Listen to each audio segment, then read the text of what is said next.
Houdini fish, man. I'm telling you, I was freaking out. I was looking in the tank. I checked in it maybe, I don't know, a couple hours ago. Didn't see the new apistos. And I went, checked again just now, and I could not find them.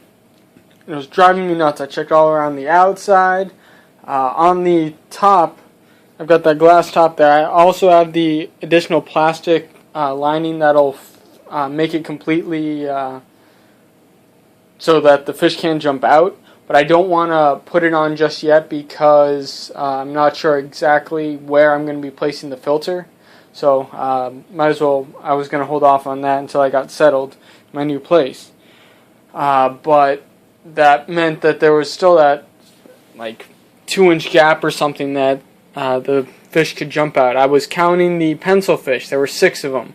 If any of the fish I'd expect to jump out, it'd be them because they're more of the top-dwelling species. I was looking around this morning. I could only see 5 neons. They're now back up to 7, I believe, so that's the normal number that there should be. I saw the aspidoras all over the run around the substrate, so I'm pretty sure the parameters were fine. So I had no idea what was going on. I was looking all throughout the tank and I could not find it. I mean, it's a 29-gallon tank. It's not all that large. So I was searching all over. I had my hand going in there, went around for 5 minutes trying to like frighten them out because I figured I'd find them somewhere. Then I finally got to the point where I was like, all right, I got to take the driftwood out and do this seriously. So I was searching around. I took out that whole hydro or whatever it was mess over there, completely algae covered. It's been making me angry for a while anyway, but that's beside the point. Then I finally saw a little bit of red back behind the heater. Like, oh, thank goodness. I poked around there more, and I literally had to he wasn't afraid of me smacking him out. Not smacking him, but pushing him out. So I mean, these guys aren't afraid of me. They're just hanging out. They found a little corner that they were protecting. I swear I was checking all over there before, but plants are just so thick that they can embed themselves in. They're definitely getting more comfortable. At first I was afraid that the CO2 levels were too high, but none of the other fish were gasping, so I know the CO2 levels aren't building up. I mean, I've never seen DIY CO2 actually cause a dissolved CO2 problem in a tank, but hey, you never know. But yeah, so I finally found him. I found the male first. I was like, okay, where's your girlfriend? I know she's got to be in here somewhere. Finally looked a little more over into her corner where I found the male, and she was back there. So I was like, oh, thank goodness. That's a relief. So now I'm going to just, I guess, RErescape this again, try and put it back together.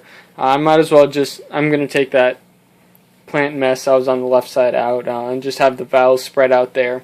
Get the driftwood back in and give them some hiding spots better than that back corner. One that I'll more easily be able to locate them, hopefully. So I won't have another panic attack.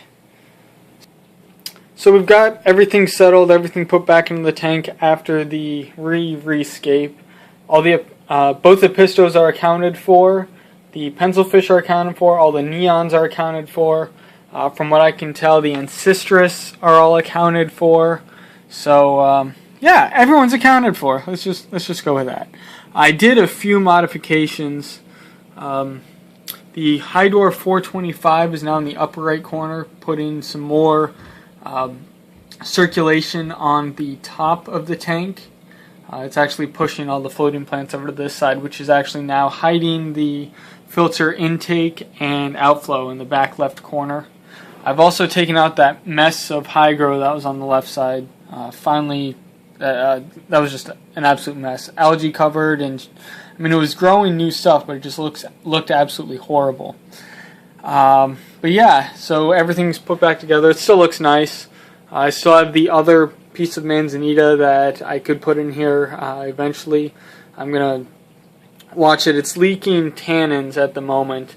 I'm not sure how much. I mean, I'm fine with it leaking tannins. I just not sure how much I want it to. And I've got to move to plan. It's crazy stuff. Crazy stuff.